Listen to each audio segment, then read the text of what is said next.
1983년 5월 5일 어린이날, 전국에 갑자기 공습경보가 울리고 비상상황이 걸렸습니다. 오후 2시경 춘천 상공에 나타난 정체불명의 비행기. 중국의 민항기가 춘천의 미군 기지에 불시착했기 때문입니다. 김밥을 싸들고 야외로 유원지로 나들이를 나왔던 많은 시민들은 잠시나마 공포에 떨어야 했습니다. 1962년 10월에는 소련이 쿠바의 미사일 기지를 건설하려고 하자 미국과 충돌하는 사건이 벌어집니다. 그 당시 미국은 미사일을 배치만 해도 선전포고라 간주하겠다며 격양된 반응을 보였습니다. 심지어 당시 대통령 케네디는 쿠바 해역에 대한 봉쇄 명령까지 내립니다. 소위 쿠바 위기라 불린 이 사건은 소련과 미국 간의 핵 전쟁으로까지 번질 수 있었던 위험천만했던 역사로 기록되고 있습니다.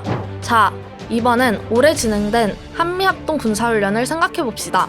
지난 8월 17일 군사훈련이 시작되자마자 미군의 전략폭격기 6대가 한반도 인근으로 동시에 출격했습니다. 그리고 여기에 일본 항공자위대까지 참가했습니다.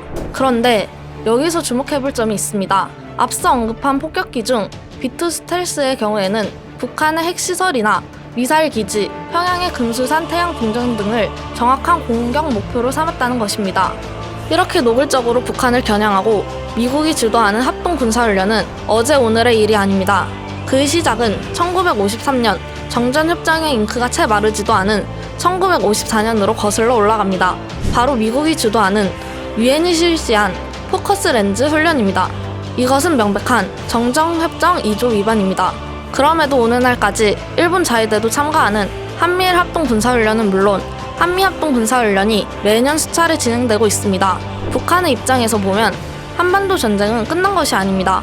정전 직후부터 지금까지 70년에 가까운 세월을 한미일이 가하는 전쟁 위협 등 어마어마한 긴장감 속에 살아온 셈입니다. 작년 중러의 합동 군사훈련 중에 두 나라의 전투기가 우리나라 독도를 침범해 논란이 되었습니다.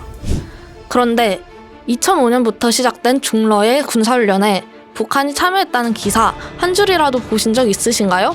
없을 것입니다. 북한은 단 한 번도 합동 군사훈련에 참여하지 않았기 때문입니다.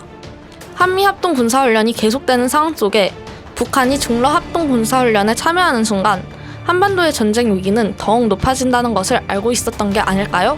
반면에 미국은 자신의 이익을 위해 한반도의 긴장감을 끊임없이 조장하고 있습니다. 우리를 지켜준다는 명분을 내세우지만 실제 자신들의 패권과 이익을 위해서 한반도의 전쟁이 나든 말든 개의치 않고 전쟁 훈련을 일삼는 것이 미국의 민낯입니다.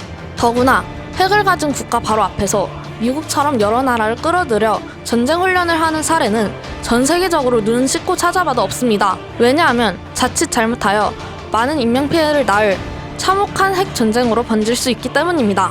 한반도의 평화와 번영을 위해서라면 한반도는 물론 동북아, 아니 전 세계의 핵 전쟁을 초래할 수 있는 위험천만한 한미합동 군사훈련, 이제는 반드시 중단되어야 합니다.